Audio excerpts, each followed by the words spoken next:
Waverley Star. He got a half length to Bonecrusher. He's gone for the whip on Bonecrusher. 3 lengths to Drought, followed then by Diggy Flyer and Drawn. But the 2 great New Zealanders have come away on the turn. Our Waverley Star, a half length Bonecrusher. The big red won't give in. Drought running on. Bonecrusher responds to the whip. The roars of the crowd. He races up to our Waverley Star. 100 out. Bonecrusher, our Waverley Star. Stride for stride. Nothing in it. Our Waverley Star, the rails. Bonecrusher, the outside. And Bonecrusher races into equine immortality. $1.5 million as he photo finishes our Waverley Star. Third is the Filbert, followed by Drought. Next is Dandy Andy, followed behind them by... My favourite race of all time, plenty of New Zealanders' favourite race of all time, and Shaune Ritchie, of course, was part of that. How many times do you reckon you've seen that? Oh, every time we have a bad weekend, I play it, so a lot. It must be remarkable.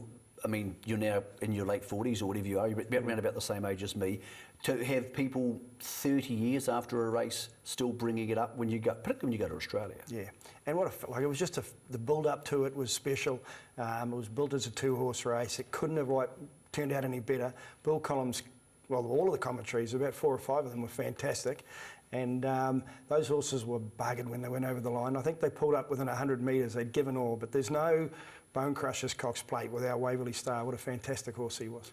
What sort of horse was he to be around? Because you were the strapper, of course, and you shared those moments alongside your dad. What sort of horse was he personality-wise? Yeah. Look, he had his idiosyncrasies. He used to weave a little bit. We gelded him early because he was extremely nervous, and of course he had no pedigree. We didn't know he was going to be Bonecrusher, did we? And but he always showed a lot of talent. The owner liked to bet, and he put a significant amount of money on him in his first start. And it was the Kindergarten Stakes. It was the first 2-year-old race of at Avondale in those days for the season.